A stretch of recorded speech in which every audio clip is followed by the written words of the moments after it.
من الشيطان الرجيم بسم الله الرحمن الرحيم والصلاة والسلام على سيدنا Muhammad. Donc je vais faire la biographie succincte des éléments, on va dire, les plus marquants de la vie de Sidi Cheikh Mohamed Fawzi Al-Karkari. Donc on va commencer par parler de son ascendance.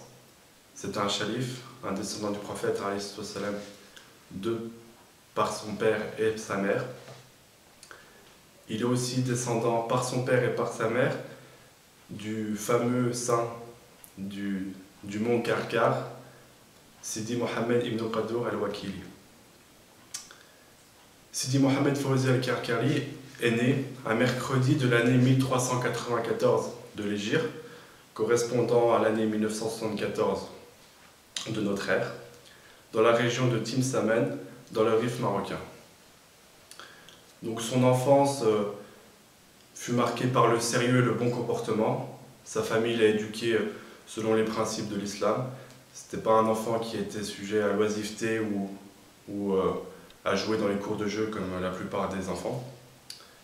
Déjà à cette époque, il montrait des signes de particularité, comme par exemple des visions qu'il avait dans le malakout qui se réalisaient dans la réalité.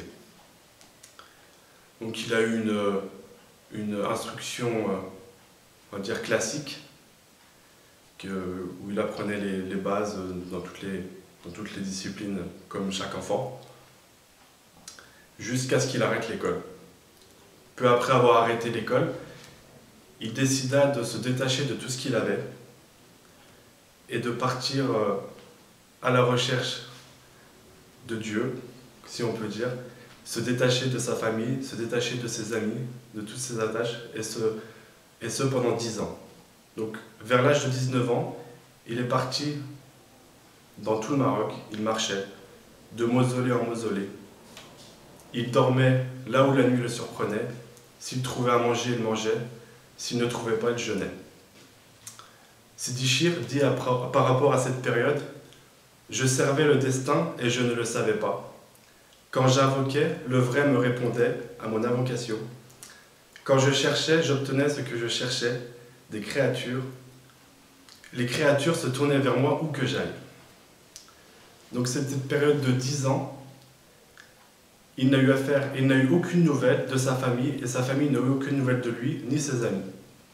Donc il était vraiment seul avec Allah, et ça a été une période clé, on va dire, de son cheminement, une préparation unique. À son retour, après 10 ans de voyage, il alla visiter son oncle, le Cheikh Moulay Hassan al-Karkari, qu'Allah l'agrée, à l'occasion du Eid al-Fitr. Durant cette visite, le Cheikh Moulay Hassan, qu'Allah l'agrée, donnait un cours sur les noms et attributs d'Allah.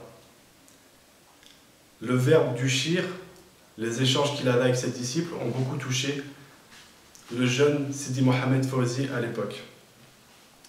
Et il ne put s'empêcher à la fin du cours d'aller voir son oncle, les yeux en larmes, lui dire: « Mon oncle, je souhaiterais me repentir, est-ce que Dieu accepte mon repentir ?» L'oncle, le cheikh, fut touché par la sincérité, par l'état du jeune, et il lui indiqua de rentrer chez lui dans la ville d'Al-Arwi et d'attendre la venue de Cheikh Moulay Hassan pour qu'il lui donne le wird et les indications pour qu'il devienne son moulid.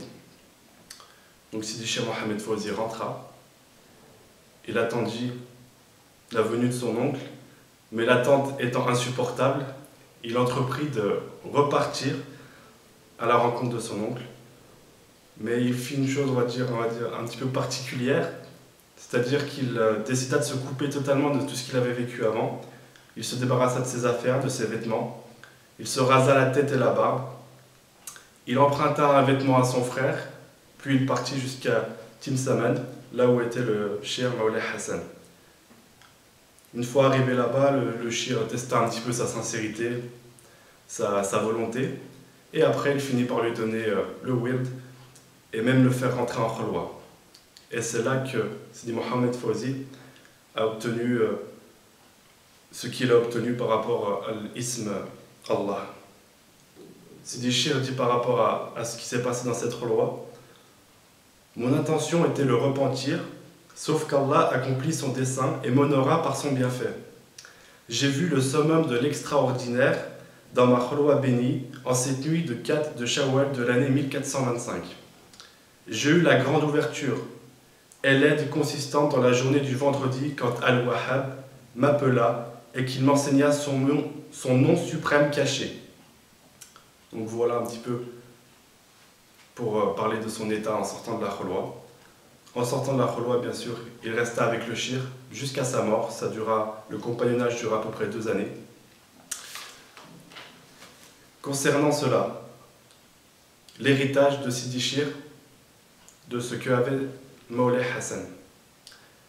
Lors des assemblées, Mawlay Hassan parlait souvent de son disciple, Sidi Mohamed Fawzi, d'une manière élogieuse.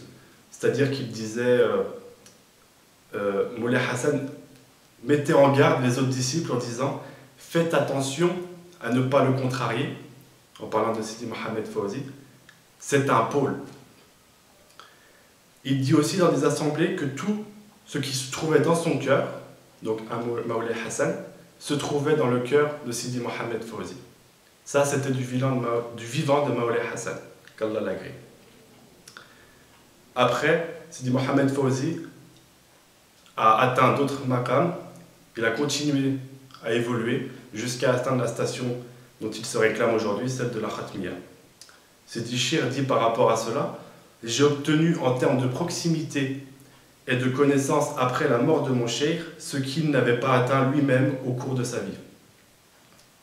Voilà, donc pour ce qui est de l'héritage de la Tariqa Karkaria. Pour parler un petit peu du caractère de Sidi Shir, faire une brève présentation, on peut dire qu'il est, dans tous ses caractères, l'exemple vivant du prophète alayhi salam, mais on pourrait tirer quelques caractères qui sautent aux yeux quand on passe un petit moment avec lui. Déjà, c'est son humilité vis-à-vis de ses visiteurs, de toutes les créatures, sa simplicité. Par exemple, il peut ranger les chaussures de ses fouqara, il va leur servir à manger, il va débarrasser la table après. Dans le port de ses vêtements, il porte le même vêtement que ses mouridines, donc entre autres la moulakara. Il a choisi cela plutôt que des vêtements plus raffinés. Donc tout ça, c'est une marque de simplicité. Et d'ailleurs, quand on lui fait remarquer cette simplicité, il nous répond que de toute manière, il ne saurait pas vivre autrement. Donc c'est vraiment une caractéristique. Il n'a pas changé de personnalité depuis qu'il est shir, il ne se prend pas... Il pourrait, mais il reste dans une simplicité qui fait qu'on ne le reconnaît pas parmi ses mouridines. Il est d'une grande générosité et bonté, générosité déjà spirituelle. Qui s'intéresse à la Tariqa Karkaria saura qu'il donne le nour dès la bay'a, que des personnes avec des efforts minimes obtiennent la marifa, qui progressent dans les stations spirituelles de façon assez simple. Donc ça, c'est une générosité sans pareil, bien plus que la générosité matérielle. On pourrait aussi remarquer sa miséricorde pour les créatures, toutes les créatures, qu'elles soient vivantes ou non. D'ailleurs, il nous dit qu'il faut aimer chaque créature, qu'il faut avilir sa propre personne et élever les autres. Il nous dit aussi, nous jetons sur les gens de la lumière et eux jettent sur nous du feu. Donc c'est vrai que parfois, on reçoit en contrepartie de notre da'wa ou notre présence du mal, mais cela n'excuse rien. On continue de jeter de la lumière sur les gens. Donc on pourrait aussi remarquer sa patience pour Allah, sa fidélité et sa probité, entre autres de toutes les qualités qu'on pourrait attendre d'un wali. Donc sa science et son état. Il a les secrets spirituels du nom suprême caché. Il est le dépositaire de la lumière mohammedienne et il est celui qui la transmet. Il donne les secrets à ses mouridines, il fait accéder à la marifa. C'est un shir éducateur. Pour ce qui est après de son maqam, de la khatmiya, c'est on va dire, une chose qui nous dépasse, ne peut le comprendre que celui qui l'a atteint.